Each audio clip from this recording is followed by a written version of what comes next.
if you are a manual tester and if you are thinking of getting into automation testing, you should start with very basic programming skills. आणि आत्ताच्या स्किल्सची definition फार वेगळी आहे. They should learn how to learn very very fast. So even if you are first in the market and if your product sucks, nobody is going to buy that. That has happened so many times.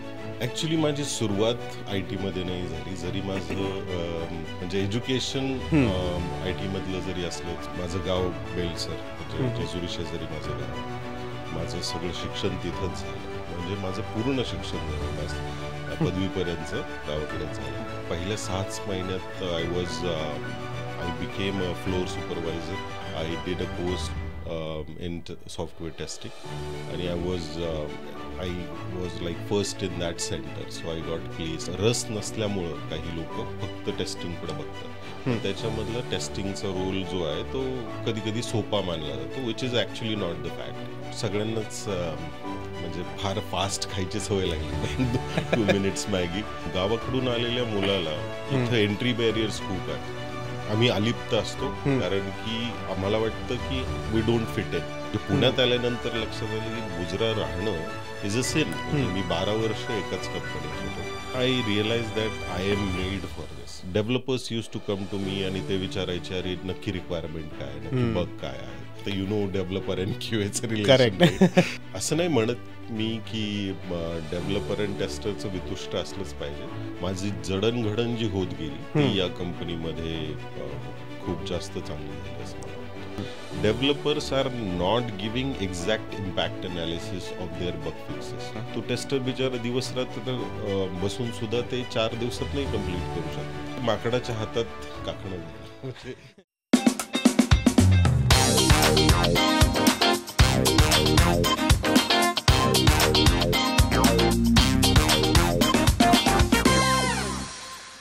नमस्कार मित्रांनो, मी अनिकेत बापट तुम्हा सर्वांचं स्वागत करतो digital गप्पांच्या आजच्या नवीन कोऱ्या एपिसोडमध्ये. आजचे आपले गेस्ट मिस्टर संदीप गरुड यांचं मी मनापासून स्वागत करतो.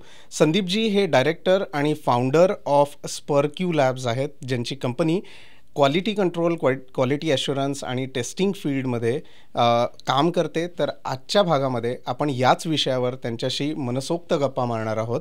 आय टी फील्डच्या रिलेटेड आणि टेस्टिंग फील्डच्या रिलेटेड बरेच क्वेश्चन्स आणि आन्सर्स आपल्याला त्यांच्याकडनं मिळणार आहेत. तर चला वेळ न वाया घालवता आपण त्यांच्याशी गप्पा मारूयात आणि सुरू करूयात आजच्या भागाला. Let's go. तर संदीप सर, तुमचं मनापासून स्वागत आजच्या डिजिटल गप्पांच्या आपल्या या भागामध्ये. तर कसं वाटतंय आज पॉडकास्टवर येऊन? छान, म्हणजे हा माझा पहिलाच एक्सपिरियन्स आहे आणि thank you for inviting me. Yes. आपण बोलायला सुरुवात केल्यापासून आता मला वाटतं 1 आठवडाभर झाला असेल. हो, रफली आठवडाभर झाला आहे. करेक्ट. सो ऑफकोर्स मी जेव्हा तुम्हाला कॉल केला तेव्हापासूनच एक छान ट्युनिंग जमलं होतं आपलं. आणि म्हणजे तुमचा जो व्ह्यू होता की टेस्टिंगच्या रिलेटेड, क्वालिटी ॲश्युरन्सच्या रिलेटेड, आय टी इंडस्ट्रीमध्ये ओव्हरऑल बऱ्याच मिथ्स आहेत, बऱ्याच गोष्टी अशा आहेत की ज्या अजूनही लोकांपर्यंत पोचलेल्या नाही आहेत, किंवा करिअर ऑपॉर्च्युनिटी वाईजसुद्धा बऱ्याच गोष्टी आहेत की ज्या यंग क्राऊडसाठी महत्त्वाच्या आहेत. तर या सगळ्या बेसिकली पॉईंट्सवर आपण या भागामध्ये बोलणार आहोत. तर सगळ्यात पहिले मला हा मुद्दा तुमच्याकडनं जाणून घ्यायचा आहे की तुम्ही जेव्हा म्हणता की क्वालिटी ॲश्युरन्स किंवा quality related stuff in testing department म्हणूयात किंवा testing part of I T industry, तर हे क्वालिटी ॲश्युरन्स म्हणजे आहे काय एक्झॅक्टली तुमच्यासाठी? ॲक्च्युली क्वालिटी ॲश्युरन्सपेक्षा आधी आपण क्वालिटी बोलूया. क्वालिटी ही काही फक्त आय टी इंडस्ट्री स्पेसिफिक गोष्ट नाही आहे.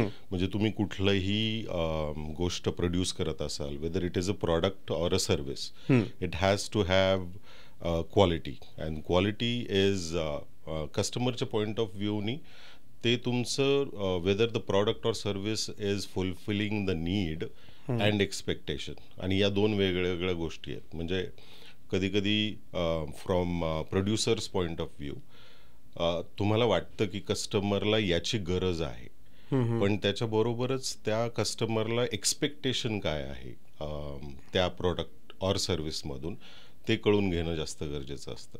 So quality is a mix of both needs and expectation and it is subjective, right. So एखाद्या गोष्टीची क्वालिटी माझ्यासाठी वेगळी असू शकते, तुमच्यासाठी वेगळी असू शकते. For you it could be very high, for me it could be very low. So it is very subjective. Correct. And quality assurance, I mean, there are so many terminologies in software industry per se. तर त्याच्यामध्ये quality assurance, quality control आणि मग software related असेल तर software testing. बरोबर. तर या तिन्ही गोष्टी इंटर रिलेटेड आहेत. Quality assurance is particularly about processes. म्हणजे आपण क्वालिटी कंट्रोल करण्यासाठी किंवा क्वालिटी प्रोड्यूस करण्यासाठी जी प्रोसेस वापरतो त्याला आपण क्वालिटी ॲश्युरन्स म्हणतो. सो क्वालिटी ॲश्युरन्समध्ये प्रिव्हेन्शन, डिटेक्शन या सगळ्या गोष्टी येतात, verification, validation. So it is more process oriented. बरोबर. Quality control is actually software testing where you focus on product. म्हणजे जिथं तुम्ही ॲक्च्युअली सॉफ्टवेअर स्पेसिफिकेशन मधून बघता की तुमच्या कस्टमरला कशाची नीड आहे आणि त्याच्याप्रमाणे तुम्ही ते टेस्ट करता as per your functional requirement specification, SRS or whatever document you are referring. बरोबर. So all these terminologies are very specific and different, but sometimes they are used interchangeably. म्हणजे सॉफ्टवेअर इंडस्ट्रीमध्ये बऱ्याच लोकांना बऱ्याच टर्मिनॉलॉजीचं इन डेप्थ नॉलेज नसल्यामुळं त्या interchangeably use होतात. बरोबर. पण मग ह्या क्वालिटी QA म्हणूयात आपण, तर या फील्डमध्ये तुमची एंट्री झाली कशी? लाईक तुमचं एज्युकेशन IT च्या रिलेटेड आहे का तुम्हाला बेसिकली काम करत असताना ओव्हर द पिरियड या गोष्टीची गरज वाटली म्हणून सुरुवात झाली, किंवा कसे एंटर झालात QA मध्ये? ॲक्च्युली माझी सुरुवात IT मध्ये नाही झाली. जरी माझं म्हणजे एज्युकेशन IT मधलं जरी असलं, सो माझं गाव बेलसर म्हणजे जेजुरी शेजारी माझं गाव आहे. माझं सगळं शिक्षण तिथंच झालं. बरं. म्हणजे माझी 10वी तिथंच झाली. तिथून 12वीला म्हणजे सासवडमध्ये माझं 12वीचं शिक्षण झालं. आणि माझं BSc कम्प्युटर सायन्स सुद्धा सासवडमध्ये झालं. म्हणजे माझं पूर्ण शिक्षण जवळपास पदवीपर्यंत गावाकडेच झालं. आणि तिथून मग मी MCS साठी पुण्यात आलो DY पाटील कॉलेजला. तर ते ट्रान्झिशन होतं माझ्यासाठी. आणि एखाद्या कॉलेजमध्ये प्रत्येक वेळीच तुम्हाला प्लेसमेंट मिळते असं नाही. So I had to switch to non IT field for some time. आणि त्यामध्ये it was a voice process, पण ती इंडियासाठी होती. टाटा डोकोमो ऐकलं असेल तुम्ही, तर त्या कंपनीसाठी सुरुवातीचे 1-1.5 वर्ष मी काम केलं होतं. आणि ते करताना पहिल्या 6 महिन्यात I became a floor supervisor. आणि त्याच्यानंतर मी क्वालिटी डिपार्टमेंटमध्ये गेलेलो. सो वी यूज टू बाज इन कॉल्स की हा माणूस कस्टमरशी बोलतोय कसा. आणि ते करताना मी ज्यावेळी क्वालिटी ॲश्युरन्स पहिल्यांदा त्या डिपार्टमेंटमध्ये गेलो तर त्यावेळी I understood the basic fundamentals of quality. So तिथे कामाचं स्वरूप कसं होतं? म्हणजे सो त्यावेळी प्रत्येक जो एक्झिक्युटिव्ह असतो त्याचे 3 मिनिटाचे कॉल बार्ज करायचे, म्हणजे रेकॉर्ड करायचे. आणि ते 3 मिनिटाचे कॉल आम्ही ऐकायचो. आणि मग त्यांनी ग्रीटिंग्स दिले की नाही, त्यांनी कस्टमरची क्वेरी सॉल्व्ह केली की नाही, whether he was empathetic or not, all of those parameters were given to us and we use to give ratings to those calls. आणि त्याच्यामधून आम्हालाच परत ट्रेनिंग द्यावं लागायचं. So quality department used to give training to executive. मग तिथं पहिली ओळख झाली माझी क्वालिटी ॲश्युरन्स, क्वालिटी या टर्मिनॉलॉजीजची. आणि then I mean obviously peer pressure असतं. So everybody is in IT from my field, so they would obviously expect me to go back to it. So मग मी एक टेस्टिंगचा कोर्स केला. माझंच रिलेव्हंट फील्ड आहे, तर why not go in to the similar field. So I did a course in software testing, and I was like first in that center, so I got placed in one of the. So course पुण्यात झाला का again back to native place? पुण्यातच. पण मग IT मध्ये जसं आता मी म्हटलं तसं देर आर 2 टाइप्स, की एक असते डेव्हलपमेंट पार्ट, एक असतो testing part. So why to choose testing over development? कारण it was quite easy that time, right. आणि त्यावेळी माझं इन्क्लिनेशन प्रोग्रॅमिंगकडे कधीच नव्हतं. आणि त्याचं म्हणजे खूप लोकांना ना manual testing and test automation या टॉपिककडे आपण येऊ नंतर, पण या गोष्टींमध्ये रस नसल्यामुळं काही लोक फक्त टेस्टिंगकडे बघतात की मला प्रोग्रॅमिंग येतच नाही, तर मी त्याच्या पाठपुरावा का करावा किंवा तिथं का जावं. तर मी मग IT मध्ये बरेच रोल्स आहेत ना, तर त्याच्यामधला टेस्टिंगचा रोल जो आहे तो कधी कधी सोपा मानला जातो, which is actually not the fact. पण मग इझी एंट्री होती, मग तसं लोक विचार करून टेस्टिंगमध्ये येतात. पण नंतर करिअरच्या लेटर फेजेसमध्ये when I realised, I mean 7-8 years into the career, I understood why it is important to get into test automation, which is very programming intensive. Correct. आणि I also took my own time to learn about things, right? So तुमचे basics ज्यावेळी clear असतात ना, म्हणजे manual टेस्टिंगमध्ये सुद्धा, right, त्यानंतर तुम्ही ऑटोमेशन शिकलात तर त्याचा उपयोग होतो. अच्छा. सो फर्स्ट ऑटोमेशन घेऊन मग मॅन्युअलवर युजली लोक येत नाहीत. हां, नॉर्मली तसं होत नाही, पण आजकाल सगळ्यांनाच म्हणजे फार फास्ट खायची सवय लागली ना, 2 minutes Maggi. So everybody does course from very reputed institutions and they want to get in to IT as soon as possible, and they want to start with test automation.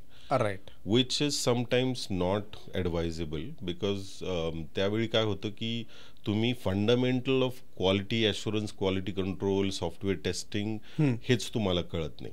Right. म्हणजे या testing करताना जी fundamental principles वापरायची असतात ते जर तुम्हाला लक्षात नाही आले तर त्या ऑटोमेशनचा काही फायदा नाही आहे तसा. म्हणजे ऑटोमेशन विल रिड्यूस युअर रिपिटेटिव्हनेस, पण त्याच्यातून मला वाटतंय हे नाही होणार, काय म्हणतात त्याला, बेसिक्स ऑफ क्वालिटी जे आहे, जे सॉफ्टवेअर असेसमेंटमध्ये यायला पाहिजे ते नाही होत. Okay, all right. सो जसं क्वालिटी ॲश्युरन्स किंवा टेस्टिंग हा पार्ट तुम्ही जसं सांगितलं की डेव्हलपमेंटमध्ये न जाता तुम्ही या फील्डमध्ये वळलात. सो स्पर्क्यू लॅब्सवर तर आपण येणारच आहोत, पण त्याच्या आधी मला हे जाणून घ्यायचं होतं की मग ओके, कोर्स झाला तुमचा, तुम्ही त्याच्यावरचं जे काही नॉलेज असेल ते वेगळ्या इन्स्टिट्यूटमधनं आफ्टर डिग्री शिकून पुढे तुमचा प्रवास चालू केलात, पण मग जॉबच्या रिलेटेड तुमचा जर्नी कसा होता? ओके, सो ॲक्च्युली मी पहिल्यापासूनच थोडासा बुजरा होतो आधी सुरुवातीला, कारण की माझं अजिबातच वाटत नाहीये no, you won't actually believe it, पण मी बुजरा होतो, इंट्रोवर्ट होतो. I never use to talk to anyone, कारण की गावाकडून आलेल्या मुलाला इथं एंट्री बॅरियर्स खूप आहेत. म्हणजे शहरामध्ये तसं पाहायला गेलं तर आम्ही अलिप्त असतो, कारण की आम्हाला वाटतं की we don't fit in, right. This is something, maybe it's a phobia as well. पण मग पुण्यात आल्यानंतर या जॉबमध्ये गेल्यानंतर, which was telecommunication, basically executive, त्या रोलमध्ये आल्यानंतर लक्षात आलं की मी जर असा बुजरा राहिलो, म्हणजे पुण्यात आल्यानंतर लक्षात आलं की बुजरा राहणं इज अ सिन ॲक्च्युली. म्हणजे तुम्ही जर थोडंसं एक्स्ट्रोवर्ट नाहीये, तुम्ही प्रेझेंटेबल नाहीये, थोडं प्रोएक्टिव्ह नाहीये, तर you will get killed here. Yes. म्हणजे त्यानंतर मला मग एक्स्ट्रोवर्ट व्हावं लागलं आणि मग I started learning so many things and expressing myself as well. आधी ती तशी पद्धतच नव्हती. म्हणजे if you talk to my teachers they wouldn't even believe की मी असं काहीतरी करू शकत होतो. बरोबर.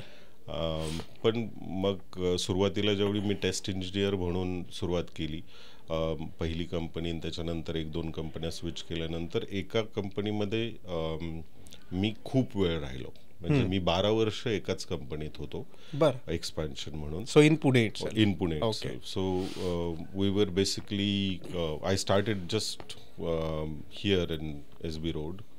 तर तिथं माझी सुरुवात एक्सपान्शनमध्ये, the reason I call it सुरुवात is because first 2 years you start just grabbing things and learning things, right. त्याच्यानंतर तुम्ही ॲक्च्युअल काम करायला सुरुवात करता आणि तुम्ही तुमचं कोर बनवता. येस. तर या काळात मला खूप शिकायला मिळालं. आणि बेसिकली लाइकिंग सुद्धा आपलं मला असं वाटतंय 2-3 वर्षाचा मोर ऑर लेस वेळ गेल्यानंतर, आणि त्याच्यातले कुठली इंडस्ट्री असू दे, मग whether it's electronics, mechanical, IT, वेगवेगळ्या डिपार्टमेंट्सची माहिती घेणं, तिथे काय काम चालतं किंवा डेव्हलपमेंटमध्ये काय काय गोष्टी आहेत, टेस्टिंगमध्ये काय काय गोष्टी आहेत, ह्या सगळ्याचा आढावा घेतल्यानंतरच कळतं की आपलं लाइकिंग काय आहे आणि आपण कुठे सेट होऊ शकतो, राईट? सो त्याच हिशोबाने मला असं वाटतं की तो 2 वर्षाचा वेळ गेला असणार. आणि then I realise that I am made for this. म्हणजे it's not, I never ever thought that my job sucks. ते मला कधीच वाटलं नाही, म्हणजे आजपर्यंत सुद्धा वाटलं नाही की my job sucks, because I develop love for my profession, right? Yes. So I say profession because you can change companies, many companies, because something may not work out. पण तुम्ही जर तुमच्या प्रोफेशनशी लॉयल राहिला, तुमच्या प्रोफेशनवर प्रेम केलं, तर ते तुमच्या प्रोग्रेससाठी सगळ्यात जास्त महत्त्वाचं असतं. येस. तर हळूहळू मी एक एक पायरी चढत गेलो, कारण की मी माझ्या कामात चांगला होतो. So I use to be treated as one of the best testers in my company, at least in my project.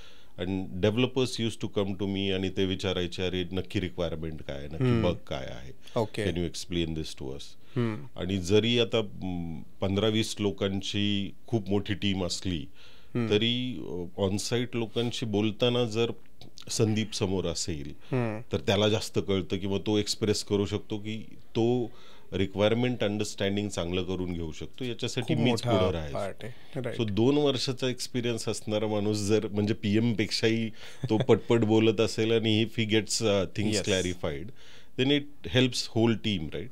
Correct. आणि तिथून तो कॉन्फिडन्स मग हळूहळू बिल्ड होत गेला की I can do better in understanding requirement, gathering requirements, understanding the product well, and then breaking it basically.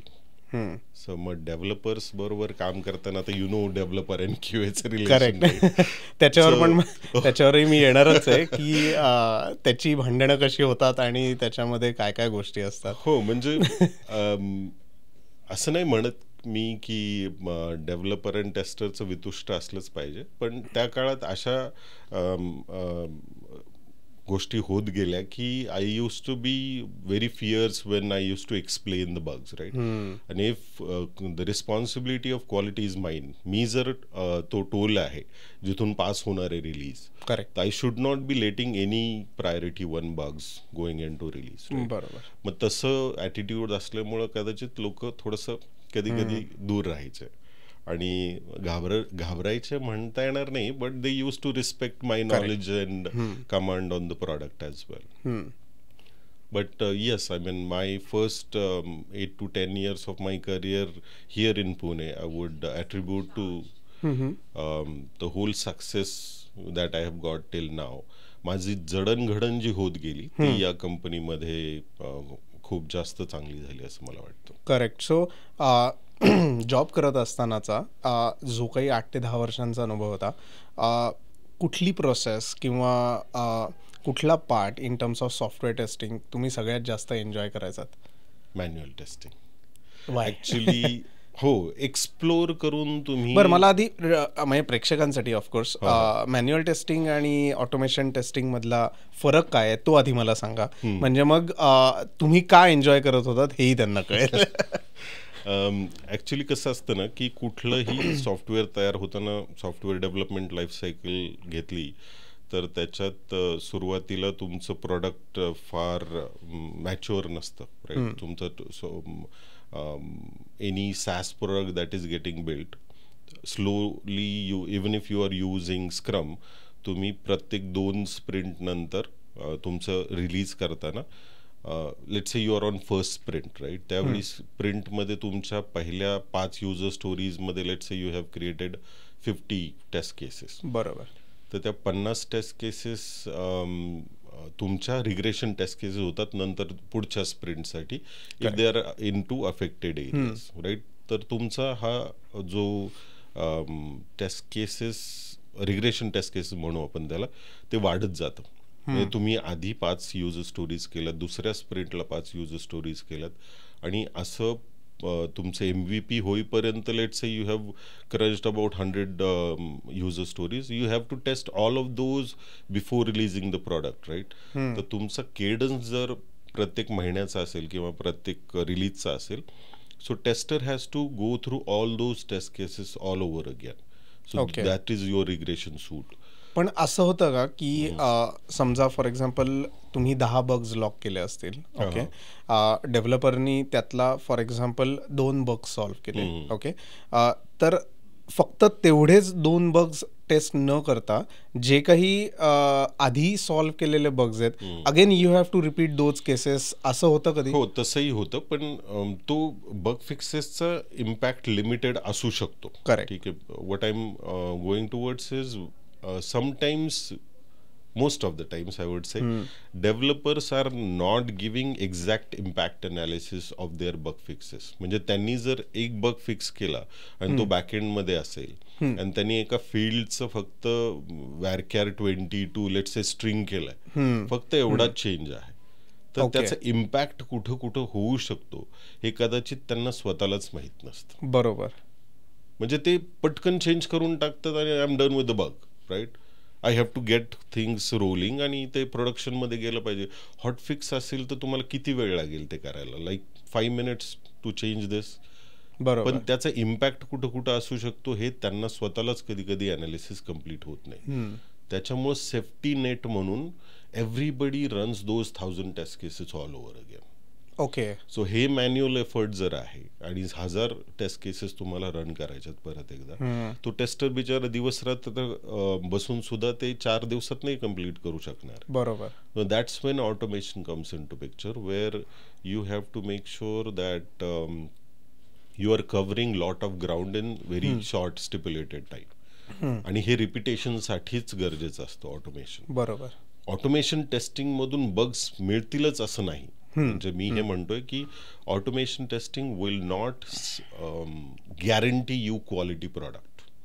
It comes from very curious testing that testers do in manual testing, and that's why I enjoy it more. Okay. म्हणूनच creativity of the tester comes from what are the test case design techniques you employ in doing testing.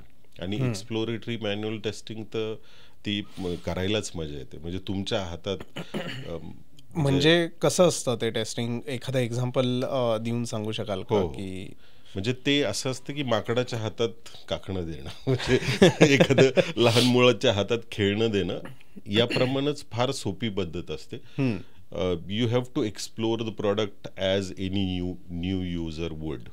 And he has to explore the product and feature. Even if he does not have any context, he can start testing the application as a end user. Okay. म्हणजे तुम्हाला reference point मिळतो त्याचा टेस्टिंगसाठी, document वगैरे काही? हो, actually user stories पण मिळू शकतात तुम्हाला, पूर्ण PRD SRS वगैरे मिळू शकतं, डॉक्युमेंटेशन मिळू शकतं. पण ते रेफर न करताही जर एखादा माणूस फक्त एक 15 मिनिटाच्या ओव्हरव्ह्यू वरून जर पूर्ण प्रोडक्ट टेस्ट करू शकत असेल तर ती छान पद्धत असते to understand whether the needs and expectations of the customer are getting fulfilled in terms of quality. Correct. So manual टेस्टिंगचा हा पार्ट झाला की ज्याच्यामध्ये तुम्हाला without any document, without any reference point तुम्ही ॲप्लिकेशन किंवा वेबसाईट जो कुठला पार्ट असेल तो तुम्ही टेस्ट करू शकता. बरोबर. बट ऑटोमेशन टेस्टिंगमध्ये बेसिकली तुम्ही म्हटलं तसं you have to write a code related to that. तर त्याच्याविषयी थोडंफार सांगा ना, की कुठले कुठले सॉफ्टवेअर्स वापरतात किंवा प्रोसेस कशी असते basically to shift from manual to automation. Right. Okay. आता 2-3 प्रश्न एकत्र आहेत. मी हळूहळू घेईन की मी माझं ट्रान्झिशन सांगतो. म्हणजे सुरुवातीला पहिले 8 वर्ष तर I was not even touching any code. म्हणजे मी भ्यायचो की अरे हे लोक सेलेनियम शिकतायत, हे लोक जावा शिकतायत आणि हे लोक ऑटोमेशन करून एक्सेल करतायत, and I am just sitting and looking at them. म्हणजे मला कुठेतरी स्टॅग्नन्सी आली आहे असं वाटायला लागायचं. पण नंतर ज्यावेळी तुम्ही शिकलात, पहिला कोड केला, पहिली टेस्ट केस केली, त्याच्यानंतर you feel better about it and feel confident about it. तर मॅन्युअल टू ऑटोमेशन ट्रान्झिशन हा तुमचा कधी कधी मेंटल बॅरियर असू शकतो की I can't do it. because of your technical expertise. But it's all about taking the first step and leaping into it. तर तुम्ही सुरुवातीला if you are a manual tester and if you are thinking of getting into automation testing, you should start with very basic programming skills. आणि ते earn करायला आजकाल तर इतकं मोठे प्लॅटफॉर्म्स आहेत. I mean you can just go on to YouTube or Udemy and find courses on basics of Java. तुमच्याकडं 100 courses येतील आणि ते तुम्ही रिपीट करायला पाहिजे. म्हणजे आता तुम्ही एक्सरसाइजचा जर विचार केला, म्हणजे how can you lose weight, exercise and have good diet, right. पण तुम्ही जर एक्सरसाइज आज केली आणि नंतर एका महिनाभराने केली, ते वजन कमी होणार आहे का? नाही. तसंच कुठलीही गोष्ट शिकताना रिपिटेशन इज व्हेरी रियाज महत्वाचा. म्हणजे क्लासिकल म्युझिक मध्ये. करेक्ट. कारण आमच्या आधीच्या 2 एपिसोडमध्ये याचा बऱ्याच वेळेला उल्लेख झाला होता. आणि ते कन्सिस्टंट आहे. म्हणजे तुम्हाला तुमच्या शस्त्राला धार करावीच लागणार आहे. आणि ते करताना तुम्ही रोज प्रोग्रॅमिंग केलं पाहिजे. बरेच प्लॅटफॉर्म्स आहेत which gives you ability to go on there and solve programming problems. म्हणजे तुम्ही 1 आठवड्याचा बेसिक्स जावा, एक आठवड्याचं सेलेनियम किंवा त्याच्यानंतर CI/CD विथ जेनकिन्स असे कोर्सेस घेत गेला आणि ते रिपीट करत गेला आणि स्वतः प्रॅक्टिस करत गेला तरच ते होऊ शकतं. बरोबर. आणि automation is easy if you learn it right way. म्हणजे असं नको व्हायला की तुम्ही 4-2 दिवस केलंय आणि त्याच्यानंतर महिनाभराने नंतर पाहू वगैरे. मला जमलं बाबा, आता जमलं मला, आता मी महिनाभराने परत एकदा चेक करीन, परत एकदा येते का, असं नाही होत. And you should learn how to design the frameworks as well. आजकाल तर ऑटोमेशनमध्ये हे तर प्रोग्रॅमिंग ड्रिव्हन गोष्टी झाल्या, पण there are low code no code platforms as well for you to automate things. Right. बरोबर. सो कोडिंग आणि ऑटोमेशनच्या रिलेटेड गोष्टी ज्या काही असतील, when you are switching from manual to automation, तर तुम्हाला ऑफकोर्स रियाज करावा लागेल आणि त्याच्या रिलेटेड आधी मास्टरी मिळवावी लागेल. ॲक्च्युली. बरोबर. सो बऱ्याच वेळेला आपण असं ऐकतो की MVP चा तुम्ही आत्ता उल्लेख केला होता, तर MVPs प्रेक्षकांसाठी मला सांगायला आवडेल की मिनिमम व्हायबल प्रॉडक्ट, राईट, जे मार्केटमध्ये तुम्हाला प्ले स्टोअरवर किंवा ॲपल स्टोअरवर जी प्रॉडक्ट दिसतात, जेव्हा ते न्यू लॉन्च होतं तेव्हा त्याला आपण MVP म्हणतो. बरोबर. बट बऱ्याच वेळेला आपल्याला ऐकायला मिळतं बऱ्याच कंपनीजमधनं की MVPसाठी टेस्टरची काय गरज.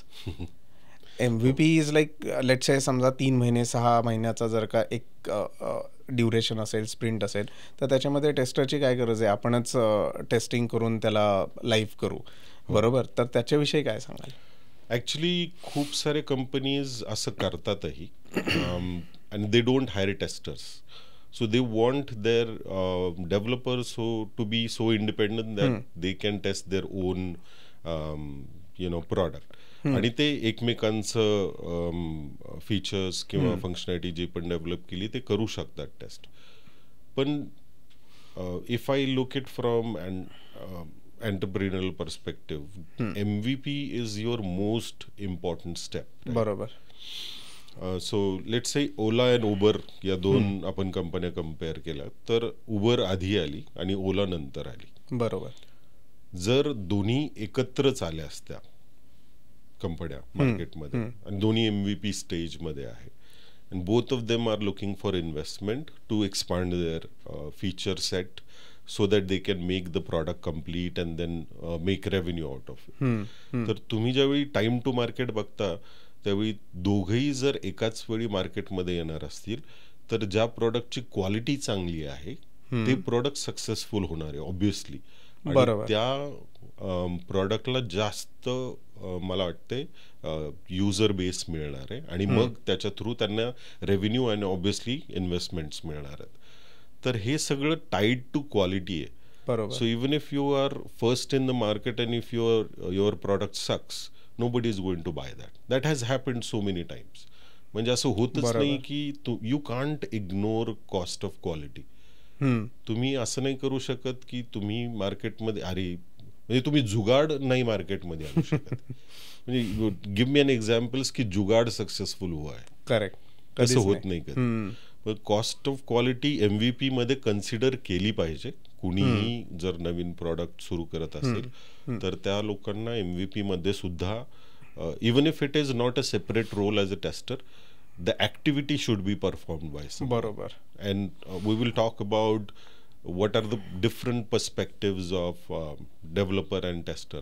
ते वेगळे वेगळे काय आहेत त्याचंही आपण डिस्कशन करू. बरोबर, करेक्ट. सो मी म्हणलं म्हणजे तुम्ही म्हणलं तसं ॲब्सोल्युटली ॲग्रीड की MVP मध्ये सुद्धा टेस्टिंग तेवढंच महत्त्वाचं आहे. बरोबर.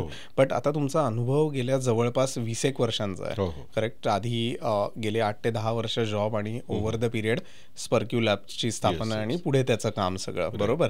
तर ही जी सॉफ्टवेअर डेव्हलपमेंटची लाईफ सायकल आहे आपण म्हणूयात गेल्या over the period of 20 years, तर पूर्वीची लाईफ सायकल आणि आत्ताची लाईफ सायकल ह्याच्यामध्ये कितपत फरक जाणवतो तुम्हाला? खूप जमीन आसमानाचा फरक आहे. आधी कशी होती ती लाईफ सायकल ते सांगा आम्हाला, म्हणजे ते आवडेल ऐकायला. आणि आत्ताची कशी आहे? ऍक्च्युली आधी खूप निवांत चालायचं. म्हणजे software development life cycle was very waterfall model. म्हणजे तुम्ही आधी requirement specification, PRD, all those requirement, business analysis, ते सगळं सुरुवातीचे 3-4 महिने ती ऍक्टिव्हिटी चालायची. मग डिझाईन व्हायचं, high level design, low level design, त्याच्यानंतर coding 5-6 months, whatever the estimates are, आणि त्याच्यानंतर testing. So testing was after fact आणि it was very waterfall model. These days with Lean and Scrum, everything has changed. The development has changed altogether in last 10-15 years. त्याचा speed वाढलाय. म्हणजे त्यांचं fundamental principal हे आहे की 2 आठवड्यानंतर ज्यावेळी तुम्ही स्प्रिंट कम्प्लीट करता त्यावेळी तुमच्याकडे फिनिश्ड प्रॉडक्ट असं पाहिजे which can be released in to market. मग याच्यात खूप स्पीड आला डेव्हलपमेंटला आणि त्याच्यातून ॲजिलिटी सुद्धा आली. म्हणजे 2 आठवड्यानंतर प्रॉडक्ट ज्यावेळी कस्टमर पाहतो in demo, and if he doesn't like something then he can change. Product owner असेल, कस्टमर रिप्रेझेंटेटिव्ह असतील, ते ज्यावेळी रिव्ह्यू करतात product, they get to see this very early, right. There are so many projects in waterfall model which have been scrapped. म्हणजे तुम्ही $2 ते $5 million टाकलेले आहेत आणि ते प्रोडक्ट अक्षरशः स्क्रॅप आहे because it is not usable. Customer is seeing it after 1 year or 2 years after the product is built. त्याचा काही फीडबॅकच नाही आहे त्याच्यामध्ये. ते याच्यात चेंजेस खूप व्हायचे आधी. बरोबर. जेव्हापासून स्क्रम आलाय, अजाईल आलाय, तेव्हापासून या सगळ्या डेव्हलपमेंटचं स्पीड फार फास्ट झालेलं आहे आणि याच्यात टेस्टरची इन्व्हॉल्वमेंट सुद्धा वेगळ्या प्रकारे आलेली आहे. तर आधी जे टेस्टिंग आफ्टर द फॅक्ट व्हायचं ते आता your tester is sitting there right in front of you. I mean तुमच्या पॉडमध्ये बसलेला असतो तो आणि he is involved from day 1 in your sprint planning meetings, you know the grooming meetings and planning meetings. पण त्याचा काय फायदा होतो टेस्टरला? ॲक्च्युली ज्यावेळी तुम्ही टेस्टिंग आफ्टर द फॅक्ट विचार करता त्यावेळी त्याला माहीतच नसतं की मला टेस्ट काय करायचं, किंवा तो रीड करतो आणि he is not involved into design discussions, requirement discussion. मग याच्यात कॉस्ट ऑफ क्वालिटी इन्क्रीज होते आणि त्याला बग्स नंतर सापडतात. ओके. जर तुमच्या डिस्कशन्स मध्ये टेस्टर day 1 पासून इन्व्हॉल्ड आहे, तर बिटवीन द लाईन्स सुद्धा माहित असतात. म्हणजे तुम्ही युजर स्टोरी वाचताना आणि ती डिस्कस करताना टेस्टर म्हणतो अरे हे जे एज फील्ड आहे ते 18 ते 60चं आहे, 18 वय वर्ष ते 60चं आहे. याच्यात तुम्ही बाउंड्री व्हॅल्यूज कन्सिडर केलेल्या आहेत का, म्हणजे 18 इन्क्लुडेड आहे की नाही आहे आणि 60 इन्क्लुडेड आहे की नाही आहे. बरोबर. So most of the bugs developer from development point of view they lurk around these boundaries आणि टेस्टर्स रिक्वायरमेंट फेजमध्येच ते रिमूव्ह करण्याचा प्रयत्न करतो. ओके. जर ती बग तिथं नाही पकडली गेली की 18 हे वर्ष इन्क्लुडेड आहे की नाही, तर तो डेव्हलपर डेव्हलप करण्याचा टाइम घालणार आहे, डिझाईन करण्याचा काय टाइम घालणार आहे, डेव्हलप करण्याचा टाइम घालणार आहे, टेस्टर टेस्ट करणार आहे, ती बग रेज करणार आहे, ती बग परत डेव्हलपरकडे जाणार आहे, मग तो परत फिक्स होणार आहे आणि मग परत टेस्टरकडे येणार आहे. So cost of quality increases as you find the bug later in the stages of development. बरोबर. तर या नवीन रॅपिड डेव्हलपमेंट अँड टेस्टिंगमुळं and because tester is involved from day one the quality is included in the product. So that has become a little better for everyone basically. Correct. To produce good quality products. आणि of course त्याच्यामुळे रिलीजचा time जो आहे तो कमी झाला, त्याची quality सुधारली, better झाली आणि ऑफकोर्स त्याच्यामुळे युजर एक्सपिरियन्सही चांगला यायला लागला. बरोबर.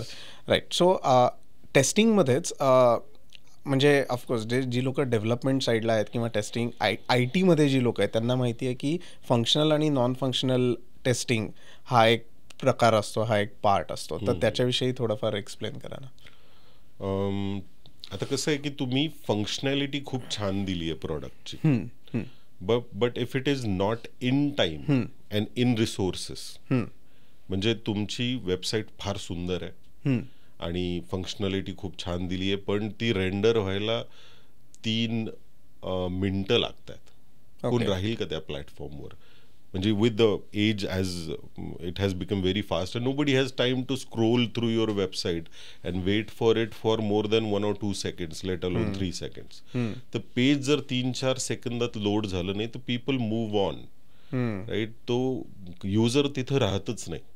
You will lose customers because of this non-functional aspect of your product. आणि हे सगळ्यात जास्त दुर्लक्षित क्षेत्र आहे असं मी म्हणेल. बरोबर. की whichever is not functional, anything which has to do with reliability, failover, security, performance, आपल्याकडं तर बरेच कंप्लायन्सेस नाही आहेत, ते पण असणं गरजेचं आहे. आजकाल आता आपण जसं तुमचे डेटा प्रायव्हसी रिलेटेड लॉज आलेले आहेत इंडियामध्ये, ते आधी तिकडं होते, तर US मध्ये आणि UK मध्ये दे आर व्हेरी प्रेव्हलंट. सो आता आपण त्याच्यावर फोकस करतोय. पण या नॉन फंक्शनल ज्या आस्पेक्ट्स आहेत प्रॉडक्टच्या त्या सगळ्यात जास्त महत्त्वाच्या असतात, कारण युजरचा एक्सपिरियन्स त्याच्यावर डिपेंड आहे. करेक्ट. राईट. म्हणजे ते म्हणजे इकडं तुम्ही जर आता आधीचे ऍप्लिकेशन मला माहित नाही किती पाहिलेत, तर इकडं रेड बटन आहे आणि इकडं ग्रीन एरिया आहे. Would you like that? I mean, look at the aesthetics of this studio itself, right? Yes. If you don't feel good about it, you will not buy it, definitely. बरोबर. So it applies to all products, whether it is software or hardware or anything. So non-functional मध्ये मला वाटतं सगळ्यात जास्त important performance आहे. बरोबर. त्याच्यानंतर security, interoperability, internationalisation, localisation वगैरे. बरोबर. सो परफॉर्मन्सचा तुम्ही आत्ता विषय काढला होता. सो परफॉर्मन्स टेस्टिंग हा सुद्धा एक खूप इम्पॉर्टंट पार्ट आहे. जसं आत्ता तुम्ही सांगितलं की फंक्शनल आणि नॉन फंक्शनल टेस्टिंगचा पार्ट, मॅन्युअल आणि ऑटोमेशन हे तर मेजर 2 टाईप्स आहेत. बरोबर. सो परफॉर्मन्स टेस्टिंग आणि सेक्युरिटी टेस्टिंग, तर ह्या ज्या गोष्टी आहेत या ऑटोमेशनच्या रिलेटेड येतात का मॅन्युअलच्या रिलेटेड येतात? नाही, याच्यात ऑटोमेशन वापरलं जातं कारण याच्यात टूल खूप जास्त वापरले जातात. आता जर परफॉर्मन्स टेस्टिंगचा विचार केला तर त्याच्यात 3-4 आस्पेक्ट्स आहेत की तुम्ही लोड टेस्टिंग करता, म्हणजे तुमची वेबसाईटचं potential customer base is about 10,000 users. Okay. आणि ते 10,000 users between morning 9 AM to 5 PM या तुमच्या प्लॅटफॉर्मवर असणार, आणि त्यांचा पीक टाइम हा दुपारी 2 ते 3 वाजेपर्यंत असणार आहे. आणि तुमचे नंबर ऑफ कॉन्करंट युजर्स तुम्हाला कमीत कमी 3,000 एक्सपेक्ट करताय तुम्ही. तर ही यूज केस ऍक्च्युअल प्रोडक्शन ग्रेड एन्व्हायरमेंटवर टेस्ट करणं हे सगळ्यात जास्त इम्पॉर्टंट. आणि मग तुमचा जो टाइम आहे की what is minimum response time that I want to set for this user, की 1 ते 2 सेकंदात ते रिस्पॉन्स पेज पूर्ण लोड व्हायला पाहिजे, हा जर तुमचा क्रायटेरिया असेल तर ते टेस्ट करणं with concurrent 3,000 users is your load test. बरोबर. आता जर तुमचं एक्सपेक्टेशन हे आहे की हे 24 तास ॲप्लिकेशन चालणारे across all time zones, world wide तुमचं फेसबुक सारखं ॲप्लिकेशन असेल, तर वर्ल्ड वाईड तुमचं युजर बेस आहे, and you have to make sure that your application is responsive all the time, then you have to soak it तुम्हाला भिजवायला पाहिजे application actually for longer period of load test, right. So I have to make sure that for 10,000 concurrent users this application is responding within 3 seconds for maybe 24 hours. So that we can call it soak test. Okay. आणि stress taste मध्ये तुम्ही you look at the hardware side of it. म्हणजे तुमची network bandwidth कशी आहे, तुमचं RAM किती आहे, तुमचं स्टोरेज स्पेस कसं आहे. So how is software responding to if you give them limited resources. म्हणजे तुमची रॅम लेट्स से 64 GB आहे आणि ती तुम्ही 16 केली लगेच. ओके. किंवा नेटवर्कची बँडविड्थ 1 GB आहे and you reduced it to 200 Mbps. Then what are the failures happening in the application? Right. Whether there are some API calls which are getting lost or not responded to in time. So what is the impact of that on your application? ते gauge करणं is your stress taste. तर या 3 गोष्टींचा मिलाप म्हणजे performance taste.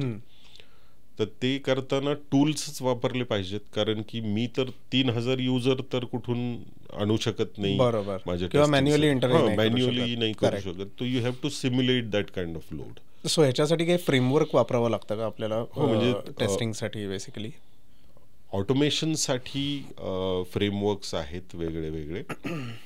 Performance टेस्टिंगसाठी वेगळे वेगळे टूल्स आहेत, जसं JMeter आहे, लोड रनर आहेत, Gatling आहे. There are so many tools nowadays which can mimic the user behaviour as well. Okay. आणि सिक्युरिटी टेस्टिंगसाठी सुद्धा penetration testing, for example, there are so many things that you can do in security testing. You can have static analysis of your code. म्हणजे तुमच्या कोडमध्ये काही गोष्टी असायलाच पाहिजेत ज्या जर तुम्ही टाकल्या नाहीत you are not preventing bugs. You can't have anybody who can put your SQL query drop table employee drop employee table हा जर तुमच्या फ्रंट एंडनेच घेतला इनपुट आणि तो खरंच टेबल असेल तुमच्या डेटाबेसमध्ये आणि ती क्वेरी गेली पाठीमागे, बरोबर, इट इज डिझॅस्ट्रस. म्हणजे तुमचं ॲप्लिकेशन क्रॅश होऊ शकतं. करेक्ट. तर अशा काही गोष्टी स्टॅटिक अनालिसिसमध्येच कळतात की तुम्ही बेस्ट प्रॅक्टिसेस ऑफ सिक्युरिटी ते तुमच्या कोडमध्ये इम्प्लिमेंट केलेले आहेत की नाही. मग स्टॅटिक अनालिसिस नंतर डायनॅमिक अनालिसिस होतं, ज्याच्यात तुम्ही टूल्स लाईक झॅप प्रॉक्सी वापरून you can mimic the penetration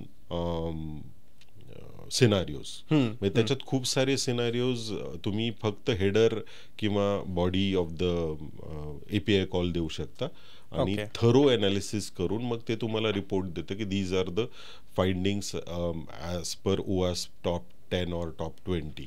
तर त्यांचं OWASPचं स्टँडर्डायझेशन आहे की हे 10 गोष्टी तुमच्या ॲप्लिकेशनमध्ये नसायलाच पाहिजेत. ओके. असं अनालिसिस होतं सिक्युरिटीचं. बरोबर. सो खरंच इंटरेस्टिंग गोष्टी आहेत या सगळ्या. आणि थोडंसं काय म्हणूयात आपण एक एक्सरसाइज करूयात, एक क्विक एक्सरसाइज. की समजा मी एक क्लायंट आहे तुमचा, ओके, मी तुमच्या कंपनीमध्ये येतो की सर असं असं आपल्याला डेव्हलपमेंट एक टीम करते, एक लेट्स से पेमेंट ॲप्लिकेशन आहे, ओके, की ज्याच्यामध्ये मी QR कोड स्कॅनिंग करतोय किंवा डेटा एखाद्या UPI हँडल जसे असतात तसं आपलं आपण क्रिएट केलेलं हँडल आहे, त्याच्या थ्रू आपण डेटा सेंड करतोय. प्लस 2-4 अजून गोष्टी आहेत. मग त्याच्यात युजर ऑनबोर्डिंगचा एक पार्ट आहे, लॉग इन आणि साइनअपचा एक पार्ट आहे. सो असं एक आपलं ॲप्लिकेशन डेव्हलप होत आहे, आपली डेव्हलपमेंट टीम त्याच्यावर काम करते.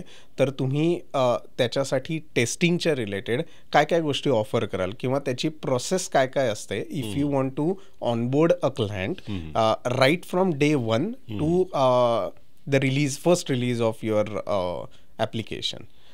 ॲक्च्युली सॉफ्टवेअर म्हणजे कुठलाही प्रोजेक्ट नवीन ऑनबोर्ड करताना त्या प्रोजेक्ट आणि प्रॉडक्टबद्दल पूर्णपणे जाणणं खूप गरजेचं आहे.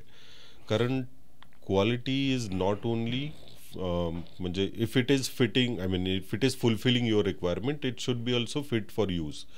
तर आम्हाला युजर पॉईंट ऑफ व्ह्यूनी सुद्धा विचार करावा लागतो. तर first thing that we do is understand who are the users of this product. कोण वापरणार आहे प्रोडक्ट. करेक्ट. आता या केसमध्ये आपले इन जनरल हो anyone can use this product, payment कोणीही करू शकतं, राईट. सो या केसमध्ये आम्ही अंडरस्टँड करतो की ऍप्लिकेशन चा एरिया काय आहे, म्हणजे त्याच्या बाउंड्रीज काय काय आहेत आणि कुठले कुठले युजर्स त्याच्याबरोबर इंटरॅक्ट करणार आहेत, आणि त्याचं आत्ताच काही डॉक्युमेंटेशन आहे की ते प्री बिल्ट आहे की आता सुरुवातीपासूनच करतोय, आणि ते जर आम्ही डे 1 पासून करत असू आणि if the methodology is agile scrum, then it is very convenient for us to hook up with the development team and start understanding how they are creating their user stories, आणि त्याचं brain storming होतं. म्हणजे सुरुवातीच्या काही दिवसांमध्ये आम्ही product आणि business अंडरस्टँडिंगमध्ये खूप वेळ घालवतो.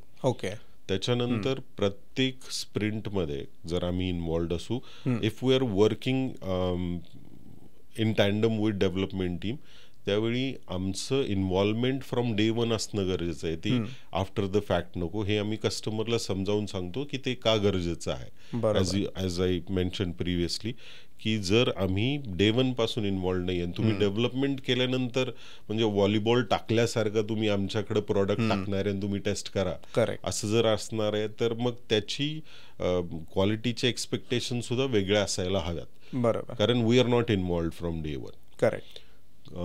तर याच्यामध्ये नंतर आम्ही product every user story we understand and we try to create the test cases. मग त्या रिक्वायरमेंट अंडरस्टँडिंगमध्ये बरेच क्लॅरिफिकेशन झालेले असतात, तिथेच खूप बग्स निघालेले असतात, आणि if we are co-located with the client, then we should be, म्हणजे tester should be sitting next to developer and rather than filing bugs, and this is my philosophy as well. तुम्ही तुमच्या जिरामध्ये बग टाकून नंतर ते अरे हे तुझं आहे बरं का, तुला फिक्स करायचंय, हे करण्यात काही पॉइंट नाहीये, because you are wasting time you adding that bug into Jira or any other tool, and then developer fixing it, and then he telling you आता मी पाठवलंय बरं का, आता तू टेस्ट कर, आणि त्यांनी ते टेस्ट करणं आणि मग परत कन्फर्म करणं, या सगळ्या उपद्व्यापामध्ये सगळ्यात महत्वाचा जो वेळ आहे तो निघून जातो.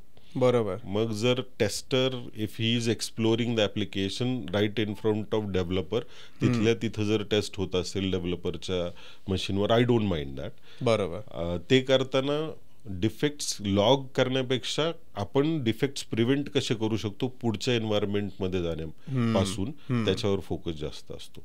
मग डिफेक्ट तिथल्या तिथं फिक्स होतात आणि ते क्यू एन्व्हायरमेंटमध्ये येत नाही.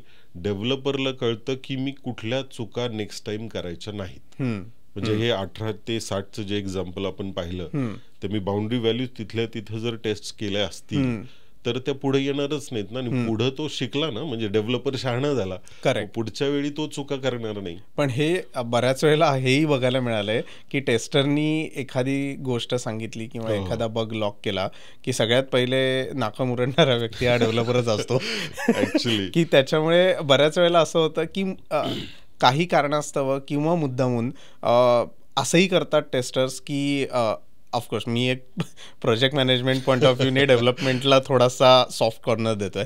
तर फ्रायडेला संध्याकाळी 5-5:30 when it is a weekend, तर तेव्हा हाय लेवल बग हा लॉक केला जातो. आणि तेव्हा मी तुम्हाला कालही म्हटलं तसं की तर असा जर का बग लॉक केला समजा 5 वाजता टेस्टरनी, तर जी चिडचिड डेव्हलपरची होते त्याच्याविषयी तुम्ही काय सांगाल?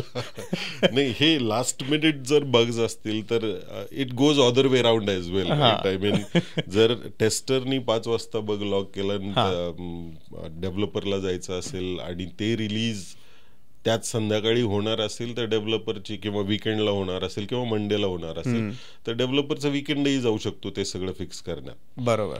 विज अ विज जर डेव्हलपरनी बिल्ड 5 वाजता दिलं फ्रायडेच्या संध्याकाळी आणि रिलीज मंडेला मॉर्निंग 9 AM ला आहे, तर टेस्टरचा अख्खा विकेंड जाऊ शकतो ते टेस्ट करण्यात.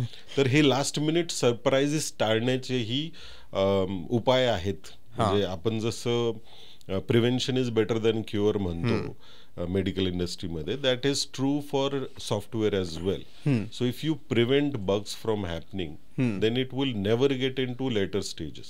बरोबर. So if I talk about levels of testing, डेव्हलपरनी जर चांगलं युनिट टेस्टिंग केलं तर ते कॉम्पोनंट टेस्टिंग किंवा सिस्टम टेस्टिंग लेवलला आमच्यापर्यंत पोचणारच नाही. आणि we can actually work on better curious scenarios which can break the system. Correct. म्हणजे टेस्टरचा वेळ जो आहे तो ऑब्वियस फीचर कन्फर्मेशनसाठी नसावा असं मला वाटतं. He should be very curious, how can I make this system break. त्याचं एज केसेसवर जास्त लक्ष पाहिजे. बरोबर. फार ऑब्वियस फंक्शनल कन्फर्मेशनचे जर टेस्ट केसेस टेस्टर एक्झिक्यूट करत बसला तर त्याच्यात खूप वेळ जातो. It's very time consuming job. So if he has to apply curiosity, he has to not do the most obvious stuff which could have filtered at unit testing level. Yes. तर हे high priority bugs तर मी म्हणेन की high priority bugs tester पर्यंत पोचलेच नाहीत पाहिजे, पण तसं होत नाही नॉर्मली. बरोबर. पण बऱ्याच वेळेला मी हाही फाईट बघितलाय की जेव्हा नवीन डेव्हलपमेंट सुरुवात होते, right from wire frame designing, एखादा ॲप च्या रिलेटेड आपण बोलूयात, तर वायर फ्रेम डिझाईन झाले, त्याचं लेट्स से फ्लटर डेव्हलपमेंट चालू झाली in terms of the development part of your UI designing आपण म्हणूयात. आणि त्याच्यानंतर जेव्हा बॅकएंडचा व्यक्ती सुद्धा डेव्हलपमेंट स्टार्ट करतो तेव्हा फंक्शनॅलिटीवर सुद्धा काम चालू झालेलं असतं. बट बऱ्याच वेळेला हेही वाद होताना मी बघितलेत की टेस्टर काय करतो तर फंक्शनॅलिटीवर लक्ष न देता, when we have a very less time, तर त्यावेळेला फंक्शनॅलिटीवर लक्ष न देता UIचेच बग्स काढत बसणं.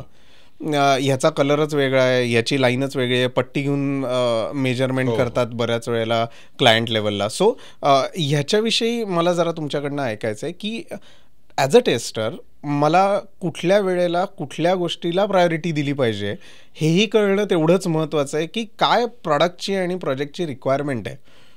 तर ह्याच्याविषयी काय सांगाल? ॲक्च्युली असं होतं. हां. आणि डेव्हलपरचं म्हणणं असतं की हे टेस्टर्स फक्त काय क्लिक करतात, इकडे क्लिक कर तिकडे क्लिक कर आणि एखादा बग मिळतोय का पहा, किंवा UI वर जास्त फोकस करतात. तो tester must understand what are the risks, right. म्हणजे एखादं फीचरमध्ये जर युजरचे एक्सपेक्टेशन या आहेत, functionality wise I have to first focus on whether functional part of it is working fine or not. Barabar. You can change UI colors or positioning at any time. Correct. And those should be medium or I would say low priority task for testing.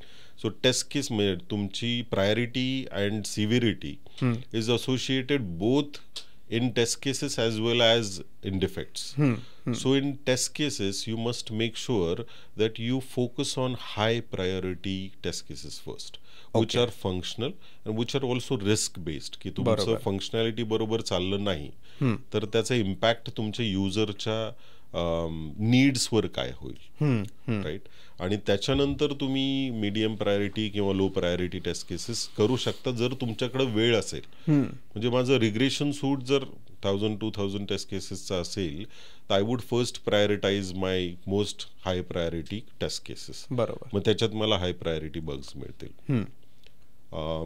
आणि तुमचं जर limited testing असेल त्या feature फंक्शनॅलिटीसाठी user story based, त्यावेळी सुद्धा तेच analogy वापरलं पाहिजे. कारण की you have to be conscious about the time, because you are getting paid by hour, mostly by your company or as a vendor. त्यावेळी तुम्ही कॉस्ट कॉन्शियस होता, because time and cost is associated with each other. Correct. As you complete your products then तुमचं focus more अस्थेटिक्सकडे जाणं obvious आहे, पण ती नंतर लेटर स्टेजची गोष्ट आहे. राईट. खूप सुंदर, खूप मजा येते खरं तर तुमच्याकडनं हे सगळे टेक्निकल गोष्टी ऐकताना. पण आता मला खूप महत्त्वाच्या पार्टवर यायचं आहे, which is nothing but Sparky Labs. तर काल तुमच्याशी बोलताना तुम्ही मला एक गोष्ट फोनवर सांगितलीत की स्पर्क्यू लॅबची स्टोरी आणि त्याची सुरुवात कशी झाली ह्याचा खूप इंटरेस्टिंग गोष्टी आहेत. तर त्याच्याविषयी आता प्रेक्षकांना काय सांगाल? शुअर. सो मी आधी 12 वर्ष पुण्यात नोकरी केली. त्याच्यानंतर पुण्यातून US मध्ये गेलो एक 5-6 वर्ष. तिथं 3-4 सिटीजमध्ये काम केलं आणि एक ग्रीन कार्ड फायलिंगची एक अपॉर्च्युनिटी आली. So my company was going to file for green card. आणि त्यावेळी लक्षात आलं की ते एक मोठं बंधन आहे, म्हणजे ते जोखड आहे ज्याच्यात तुम्ही एकदा अडकलात की तुम्ही परत त्याच्यातून ग्रीन कार्ड झाल्यानंतर तुमच्या मुलांची शिक्षण झाल्यानंतर रिटायर व्हायलाच पुन्हा भारतात परत. आता मी थोडासा मातीतला माणूस आहे. सो तुमच्या बोलण्यात नाही कळते, no doubt. I had to come back. आणि थोडंसं आणि आईवडिलांच्या तब्येतीसाठी मला परत यायचं होतं. मग मी माझ्या त्या कंपनीला सांगितलं की तुम्ही हे तुमचे $10,000 वेस्ट करू नका, कारण की मी इथं राहणार नाहीये आणि माझ्या आईवडिलांच्या तब्येतीसाठी मला परत गेलं पाहिजे. आणि मग मी तिकडून 2 आठवड्यातच बस्तानावरून निघालो पुण्यात यायला. मग पुण्यात येण्याआधी मी रिमोटली इंटरव्ह्यूज देऊन एका मोठ्या कंपनीमध्ये डायरेक्टर ऑफ क्वालिटी इंजिनिअरिंगचा जॉब ऑलरेडी सिक्युअर झाला होता. आणि मी परत आलो मे 2018ला. आणि joining that organisation and starting job again here in India was for me it was a cultural shock. कारण की 6 वर्षामध्ये मी बऱ्याच गोष्टी तिथं अशा शिकलो होतो which makes you more I would say civilised tech professional. म्हणजे इकडं परत आल्यानंतर अरे संदीप, हे तुझं 50 लोक तुला असाइन केलेली आहेत आणि सगळे प्रोसेसेस सेट आहे, टेक्नॉलॉजी सेट आहे आणि you have to just get work done. म्हणजे या गाढवांकडून तुला काम करून घ्यायचंय. म्हणजे हे जे मेंटॅलिटी भारतीय आहे IT सिस्टम मध्ये, ती मला आवडली नाही. I survived for 6 months and every afternoon when I used to finish my lunch, त्या आकाशाकडे पाहून मी विचार करायचो, अरे बापरे, हेच जर करायचं होतं याच्यासाठी परत आलो का मी. म्हणजे हेच जर करायचंय तर मग स्वतःच काय वाईट होतं, म्हणजे तिथं काय वाईट होतं किंवा स्वतःच का नाही.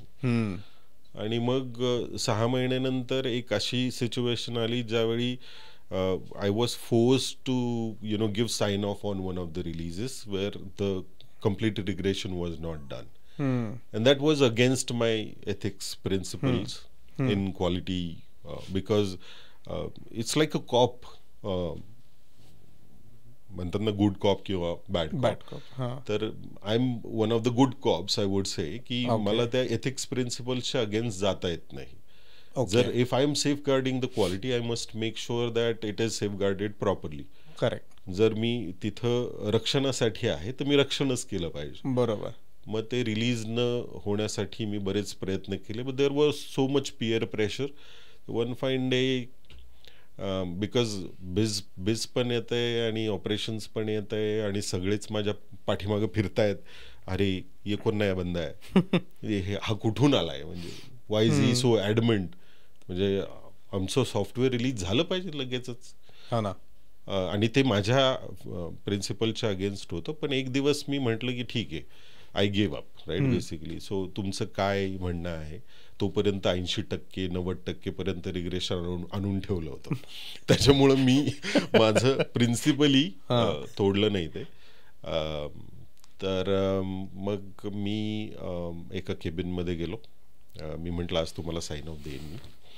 आणि मग पहिल्यांदा मी माझं म्हटलं 5 मिनटं द्या मला. मग मी एका केबिनमध्ये गेलो, माझं रेझिग्नेशन लेटर टाईप केलं आणि त्याच्यानंतर या सांगा आता काय मेल लिहायचंय मला सांगा. मग त्यांनी तो सगळा रिलीजचा ईमेल लिहून घेतला आणि देन आय सेंट इट. आणि मग माझ्या बॉसला रिअलाइज झाल्यानंतर अर्ध्या तासांनी पळत आले, अरे हे काय केलंस. म्हटलं हो, I just release, right, I mean that's what you wanted me to do. नाही, त्याच्या आधी काय केलंस.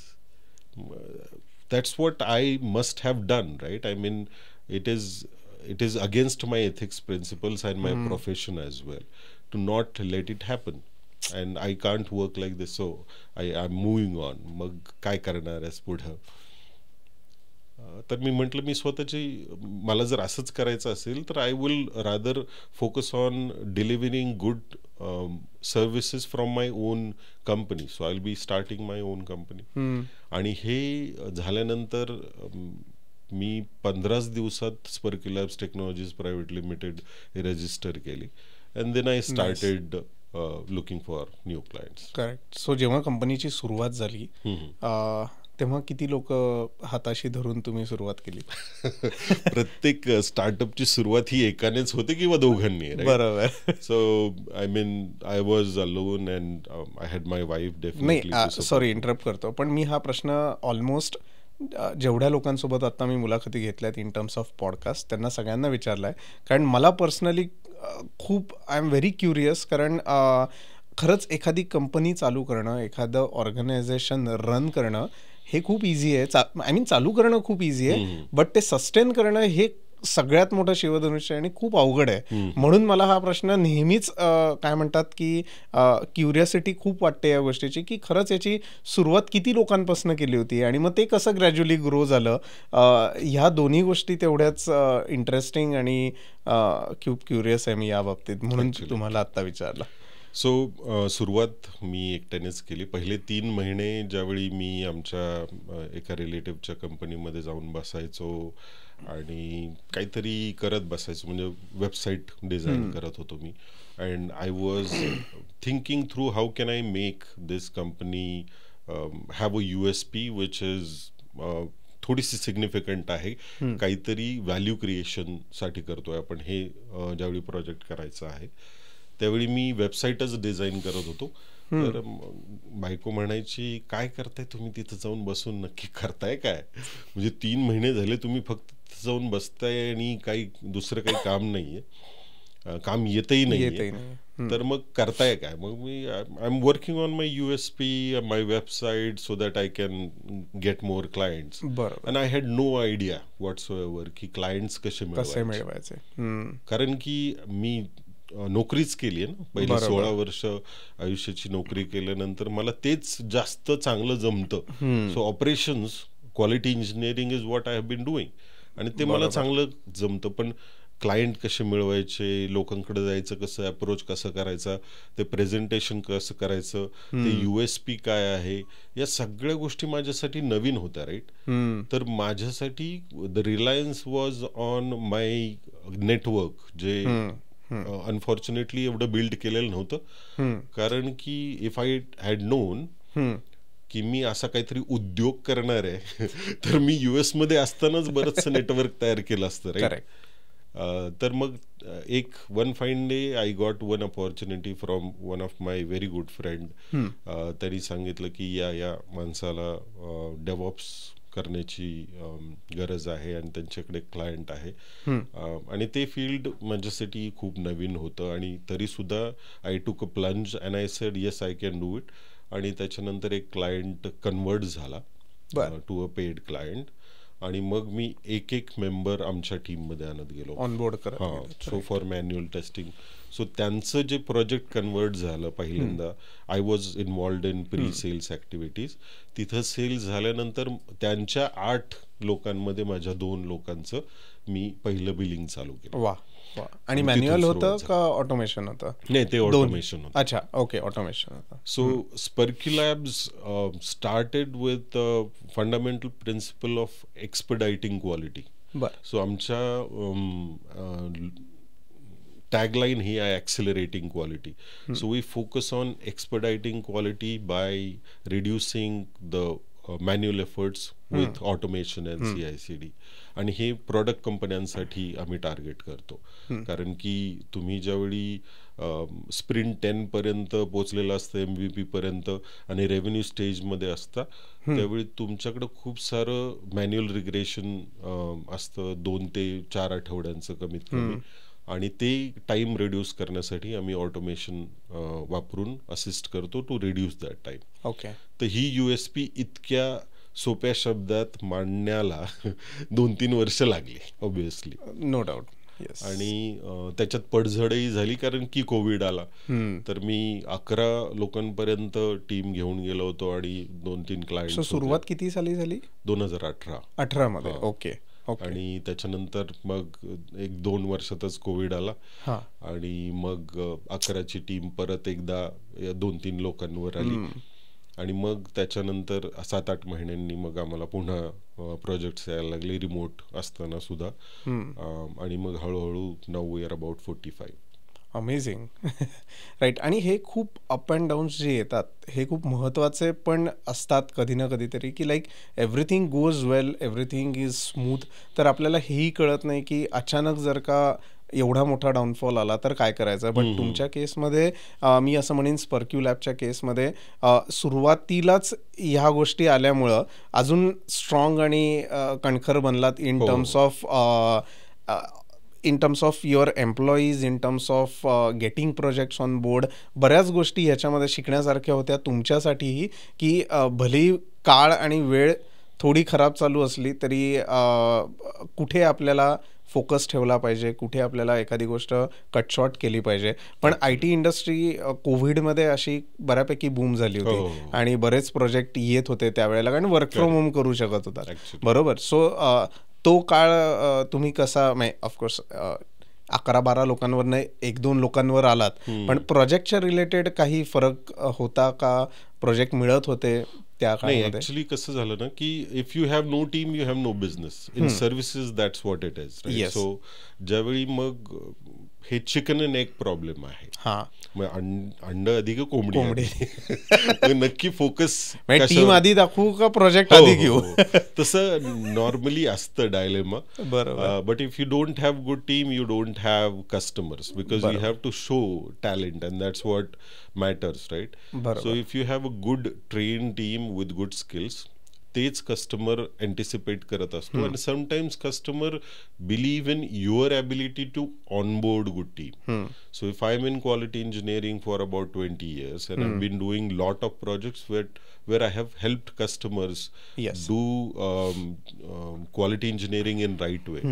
ते करताना जर मी हे खूप त्या लोकांनी माझ्यावर विश्वास दाखवला आणि मी त्या प्रकारच्या स्किलला ऑनबोर्ड करू शकलो, तर ते प्रोजेक्टही आधी देतात आणि then you onboard your team आणि त्याच्यानंतर तुम्ही तो एक्झिक्यूट करा.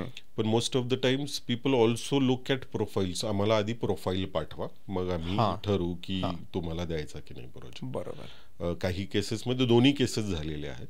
But I could understand that I have to also make sure that I have good team which has competencies, capabilities, which build over time. म्हणजे कुठलीही गोष्ट overnight होत नाही. म्हणजे मी जरी फ्रेशर हायर केला तरी सुद्धा त्याला बिल्ड व्हायला 6 ते 8 महिने लागतात विथ गुड इनफ कॉम्पिटन्सीज. बरोबर. सो हळूहळू तुमची जशी टीम ग्रो होत गेली तसंच एक खूप महत्त्वाचा प्रश्न जो की मी युजली सगळ्या एंटरप्रिनर्सना आणि जी लोक फाउंडिंग मेंबर्सपैकी आहेत त्यांना विचारतो की आत्ताचे जे यंग क्राऊड आहे, यंग जनरेशन आहे, तर जेव्हा तुम्ही इंटरव्ह्यूज घेता, जेव्हा तुम्ही फ्रेशर्स म्हणून एखाद्या कॅन्डिडेटकडे बघता, तेव्हा डेव्हलपमेंटला जेवढी डिमांड आहे तेवढीच टेस्टिंगला असली पाहिजे हे तर तुम्ही सांगितलंच आहे. पण बऱ्याच वेळेला फ्रेशर्सचा असा एक हे माइंडसेट असतो की काय करायचं इंजिनिअरिंग झाल्यानंतर तर डेव्हलपमेंट साईडला जायचं आहे. तर त्याच्याविषयी काय सांगाल की टेस्टिंगचं करिअर, मग ते मॅन्युअल असू दे, ऑटोमेशन असू दे, तितकंच महत्त्वाचं आहे हेही फ्रेशर्सना कळलं पाहिजे. तर त्याच्या रिलेटेड काय सांगाल? तर ॲक्च्युली थोडंसं याच्यावर काही मतं पण आहेत लोकांची की testing is a substandard job then development. आणि मध्ये मी एक ॲड पाहिलेली ज्याच्यात असं दाखवलंय की ट्रकमध्ये लोक भरतायत, म्हणजे इट्स अ पॅरडी, आणि त्याच्यात ट्रकमध्ये प्रत्येक कॉलेजमध्ये तो ट्रक थांबतोय आणि त्या ट्रकमध्ये लोक चढवतात, अरे 3 लाख पेलेलो, 3 LPA चलो, भरलो. आणि तो म्हणतो की तिथं 2 माळी आहेत आणि त्या अरे मालिका क्या करू, अरे कुछ नाही टेस्टिंग करले. अरे म्हणजे तुम्ही एवढं कमी लेखताय टेस्टिंगला, तुम्हाला माहिती तरी आहे का? म्हणजे because of testing there are so many bugs which do not get released in to production आणि त्याचा इम्पॅक्ट किती सिव्हिअर असू शकतो. आता तुम्ही कितीतरी वेळा ऐकलेलं आहे की हिथ्रो एअरपोर्ट डाऊन आहे किंवा हे एअरपोर्ट डाऊन आहे, एखादं फायनान्शियल ॲप्लिकेशन डाऊन आहे, and there are millions of dollars which are lost. Imagine one payment app which is down or one bank which is down for about 2 hours. किती $1 million loss होऊ शकतो त्या लोकांना. नाही, कारण हा प्रश्न मला नेहमीच पडतो की एखादा bug without any discussion on any solution जर का पास झाला आणि त्याच्यामुळे तुम्ही म्हणलात तसं $1 million नुकसान झालं, तर कोणाला जबाबदार धरायचं? मॅनेजरला, डेव्हलपरला का टेस्टरला?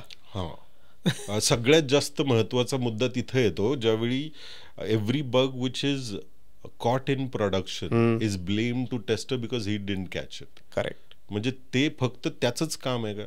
सगळे चोर पकडणं फक्त पोलिसांचंच काम आहे का?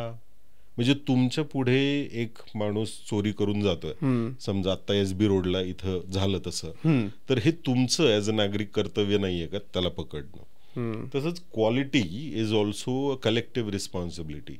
It does not lie with only testers.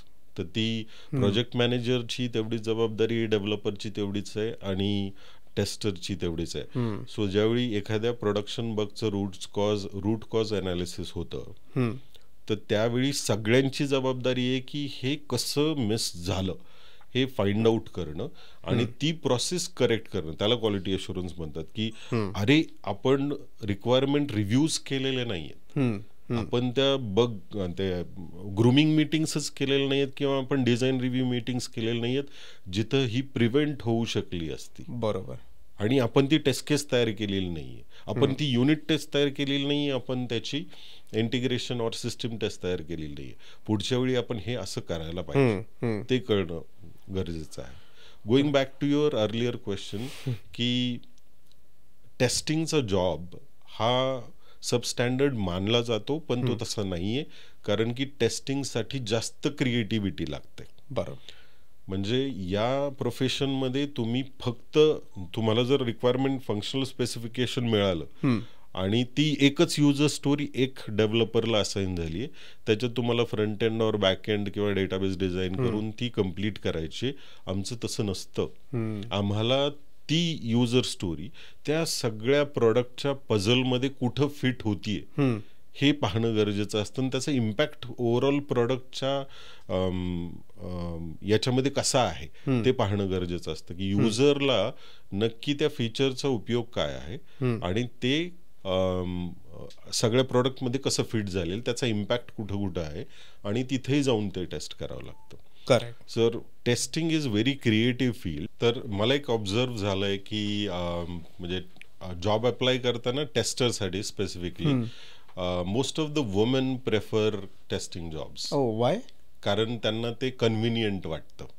आणि male predominantly as they are predator mentality, ते म्हणतात की आम्ही डेव्हलपमेंटच करणार, आम्ही टेस्टिंग करणार नाही. ओके. म्हणजे हे तुम्ही स्पर्क्यू लॅबच्या रिलेटेड सांगताय का इन जनरल? In general. म्हणजे मी इंडस्ट्रीमध्ये पाहतो लोकांना असा विचार करताना. So at one point of time, I was the only male in my company, and everybody else was female. So and हा आहे एक पर्स्पेक्टिव्ह, पण तसं नाहीये. टेस्टिंग मध्येही तुमचं करिअर फार छान होऊ शकतं if you do right things at right time and learn good skills. तर फ्रेशर्सना काय सांगाल ह्याच पॉइंट विषयी की development is not the only solution, but testing फील्डमध्येही येऊ शकाल, बट काय शिकणं गरजेचं आहे राईट फ्रॉम डे वन. आणि थोडासा मी मगाशी म्हटलं तसं प्रोॲक्टिव्हनेस सुद्धा असला पाहिजे स्वतःमध्ये, की काय गोष्ट केली की काय गोष्ट होतीये आणि प्रॉब्लेम स्टेटमेंट समजून घेऊन त्याचं अनालिसिस करून त्याप्रमाणे पुढच्या गोष्टी करणं हे तितकंच महत्त्वाचं आहे. तर ह्याच्याविषयी काय सांगाल? ॲक्च्युली फ्रेशर्सनी पहिल्यांदा स्किल्स जनरेट एक्वायर करणं गरजेचं आहे. आणि आत्ताच्या स्किल्सची डेफिनेशन फार वेगळी आहे. They should learn how to learn very very fast. म्हणजे तुम्ही जे 8 महिन्यापूर्वी, म्हणजे आधीचा काळ कसा होता की माझं सेलेनियमवर तरुण गेलं, म्हणजे 20 वर्ष पूर्वीची टेक्नॉलॉजी सुद्धा अजूनही काम करतीये. आणि ती कंटिन्यू करत राहील. त्याला कॉम्पिटिटर्स आलेले आहेत खूप, आणि there are so many ways to automate things. बरोबर. पण आत्ता टेक्नॉलॉजी इतकी फास्ट इव्हॉल्व्ह होतीये की काल परवा असलेलं टूल आत्ता नाही आहे, म्हणजे मागच्या वर्षीचं किंवा त्याच्या पाठीमागच्या वर्षीचं टूल चेंज होत आहे. म्हणजे there is very rapid development in technology in innovation. So any fresher who is getting in to technology must have that mentality की मी प्रत्येक वीकेंडला एक दिवस तरी काहीतरी शिकणार आहे, किंवा रोज शिकणार आहे. आणि I am not only scrolling the reels, but I am also learning on Udemy, doing lot of certifications and staying up to date in my profession. म्हणजे तुम्हाला आत्ता असं रिलॅक्स होऊन चालणारच नाहीये इथून पुढं. आणि फ्रेशर्सला सगळ्यात महत्वाची दुसरी गोष्ट जी आहे ती कम्युनिकेशन आणि प्रेझेंटेशन आहे. म्हणजे माझ्यात जे कम्युनिकेशन आणि प्रेझेंटेशन स्किल्स आत्तापर्यंत आलेले आहेत 20 वर्षाच्या अनुभवानंतर, मी जर हे करिअरच्या सुरुवातीलाच केलं असतं तर I would have excelled lot more. बरोबर. आणि third thing is have a entrepreneurship in your mind. म्हणजे असं करू नका की मी फक्त हेच करणार आहे आणि हेच माझं करिअर असणार आहे. बरोबर. पुढच्या येत्या इमिनंट 20 वर्षांमध्ये तुमचं पूर्ण करिअरच बदलू शकतं.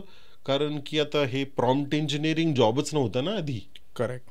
There was no data science, there was no AI, there was no prompt engineering. There are new professions we are producing for ourselves, right? This podcast was not there, right? Barabar. People used to watch, read newspaper and all of those things, right? Correct. There was no social media. Barabar. So there were no YouTubers, there were no influencers. Barabar. तर हे evolving jobs आहेत आणि फ्रेशर्सनी हे लक्षात ठेवणं गरजेचं आहे की त्यांना इव्हॉल्व्ह व्हायचंय over the period of time and learn everything new every day. बरोबर. पण हा मुद्दा मला म्हणजे खूप महत्त्वाचा वाटतो की तुम्ही जसं म्हटलं तसं मी आत्ता जेवढा कॉन्फिडंट आहे बोलण्यामध्ये, कम्युनिकेशन स्किल्स असतील in terms of client, in terms of giving any information to the other person, जे तुम्ही डे 1 पासून केले असते तर आत्ताचे संदीप वेगळे असते. बरोबर. पण माझा असा थॉट आहे याविषयी की आत्ताचं जे टिपिकल जेनझी क्राऊड म्हणतो आपण की जे फ्रेशर्स आहेत आता, ते या फील्डमध्ये आणि या पार्ट ऑफ कम्युनिकेशनमध्ये खरं तर खूप पुढे आहेत. But they are lacking in टू मी म्हणलं तसं प्रॉब्लेम सॉल्व्हिंग स्किल्स आणि विचार करण्याची जी ताकद आहे की मी आता काय करू शकतो जर मी या प्रॉब्लेममध्ये अडकलोय तर. बरोबर. आणि याचं सगळ्यात महत्त्वाचं मला मोठं रिझन वाटतं जे त्यांना spoon feed right from there first year of engineering केलं जातंय because of gen AI, because of ChatGPT, because of DeepSeek, because of Claude, कितीतरी गोष्टी असतील की जे ओपन AI सारखे टूल्स आहेत. तर ऑफकोर्स ते खूप इम्पॉर्टंट आहे यूज करणं, पण त्याचा कसा यूज झाला पाहिजे हेही तेवढंच महत्त्वाचं आहे आणि किती यूज केला पाहिजे जेणेकरून स्वतःच्याच क्वालिटीज तुम्ही किल नाही करणार. बरोबर. तर ह्या जेन AI बद्दल आणि ज्याचा इफेक्ट टेस्टिंग आणि डेव्हलपमेंट बद्दल वर पडतोय बेसिकली, तर त्याच्याविषयी तुम्ही काय सांगाल ज्याच्यानी जॉब जाण्याची भीती आहे का फ्रेशर्सची? ऍक्च्युली 100% जॉब जाण्याची भीती आहे त्यांना जे हे शस्त्र नीट वापरू शकणार नाहीत. म्हणजे आता जर मी विचार केला टेस्टिंगमध्ये त्याचा कसा ॲप्लिकेशन्स आहेत, यूज केसेस आहेत, तर माझा एक माणूस असा आहे ज्यांनी auto generation of test cases माझ्या टेस्ट केस मॅनेजमेंट टूलमध्ये इन्कॉर्पोरेट केलेला आहे युझिंग AI, आणि ते छान चालतंही. पण AI सगळ्याच परमिटेशन कॉम्बिनेशनचा माणसासारखा विचार करू शकत नाही. त्याच्यामुळं टेस्टिंग मधले जॉब्स तरी कमीत कमी ते AI टेस्ट करण्यासाठी तरी राहतील असं मी म्हणेन. आय मीन डेव्हलपमेंटमध्ये if you can auto generate code and full fledge application right from configuration until installation and everything, तर ते पॉसिबल ते आत्ता तरी पॉसिबल नाही. अजूनही you give a prompt, take the code and you generate the code and you put that into specific component and then test it. You must test it and then use it into, and there are some advanced AI automation which is producing production grade code as well.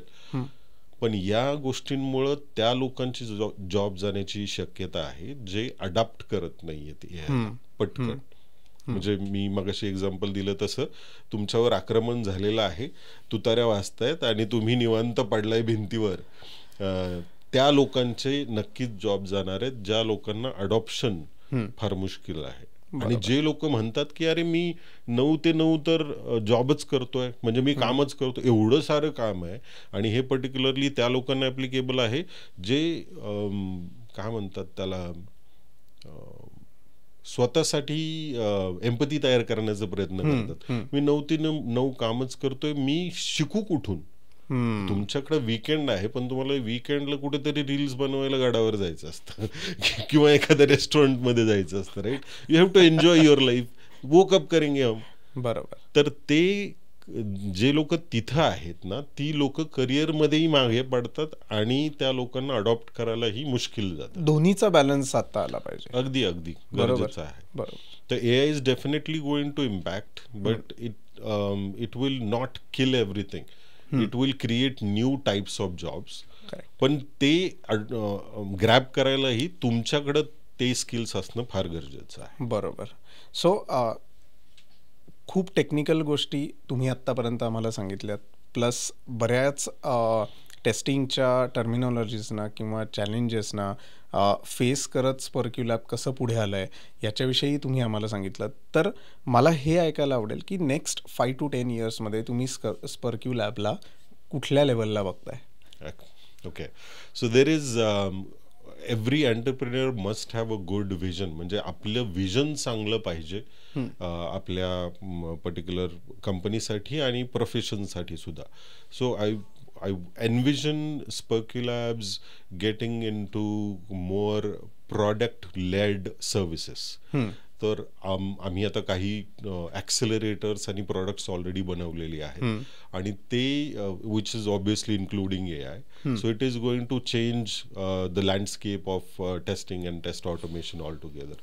There are so many tools and competitors who have been working on similar use cases, but I'm sure that we will prevail and have more product-led services and grow this team into hundreds maybe. Right. Thank you so much, sir. तुम्ही आज वेळात वेळ काढून digital गप्पांच्या या एपिसोडवर आलात. खरं तर खूप मजा आली आहे, कारण माझंही तेच फील्ड आहे. दररोज आम्ही अगदी मंडे टू फ्रायडे सकाळी 10 ते 7 आम्ही याच फील्डमध्ये असतो.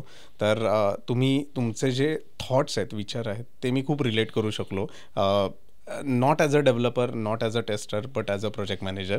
या गोष्टी आता व्ह्यू पॉईंट बराच चेंज झाला आहे की फक्त डेव्हलपरला सॉफ्ट कॉर्नर न देता टेस्टरलाही थोडंफार इन्व्हॉल्व्ह करून डे 1पासनं त्यांनाही तेवढाच इम्पॉर्टन्स दिला पाहिजे. आणि नो डाऊट त्याची मार्केटमध्ये गरज आहे to get the actual good product in the market, even if it is MVP. Right. So तुमचा अनुभव कसा होता ओव्हरऑल गप्पा मारून? फारच छान. म्हणजे मला आय वॉज व्हेरी ॲप्रिहेन्सिव्ह की मला मराठी बोलता येईल की नाही पूर्णपणे. म्हणजे मी मराठी असलो तरी, बट थँक्यू फॉर अलाविंग म्हणजे मराठी आणि इंग्लिश. कारण की प्रोफेशनमध्ये असताना मराठी कधी कधी पाठीमागे सुटत जाते. आणि मला इथं बोलवल्याबद्दल खूप खूप धन्यवाद तुमचे. आणि खूप छान पॉडकास्ट होतं. मी एन्जॉय केलं ऑब्व्हियसली बोलणं. Thank you. Thanks a lot. Thank you very much. तर मित्रांनो, खूप मजा आली आम्हाला संदीप सरांसोबत बोलून. वेगवेगळे टेस्टिंग, डेव्हलपमेंट आणि IT च्या रिलेटेड वेगवेगळ्या गोष्टी, त्यांचे अनुभव, स्पर्क्यू लॅबचा अनुभव, स्पर्क्यू लॅबचे अप अँड डाऊन्स आणि कशी त्यांनी टीम ग्रो केली, काय टेस्टिंग फील्डमध्ये गरजेचं आहे आणि ओव्हरऑल जर का फ्रेशर्सना या फील्डमध्ये यायचं असेल, not only development but testing is also important, तर काय काय गोष्टी केल्या पाहिजेत हेही सरांनी खूप छान पद्धतीने आपल्याला समजून सांगितलं आहे. जर का तुम्हाला स्पर्क्यू लॅबबद्दल आणि संदीप सरांबद्दल काही डाऊट्स असतील, त्यांच्याशी जर का बोलायचं असेल, तर त्यांचे सगळे डिटेल्स आम्ही डिस्क्रिप्शनमध्ये टाकणार आहोत. जरूर स्पर्क्यू लॅब्सला व्हिजिट करा, संदीप सरांना भेटा आणि त्याच्या रिलेटेड ज्या काही गोष्टी असतील in terms of testing, in terms of their process आणि इंटर्नशिपच्या रिलेटेड काही डाऊट्स असतील, जॉबच्या रिलेटेड काही डाऊट्स असतील, तर नक्की सरांना भेटा ऑफिसला जाऊन, त्यांची ऑफकोर्स अपॉइंटमेंट घेऊन. तर तुम्हाला कसा वाटला आजचा एपिसोड हे तुम्ही कमेंट्समध्ये टाका, आमच्यापर्यंत शेअर करा.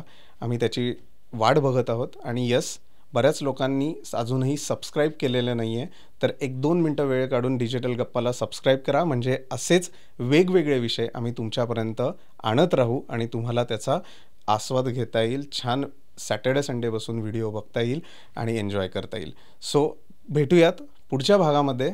तोपर्यंत धन्यवाद.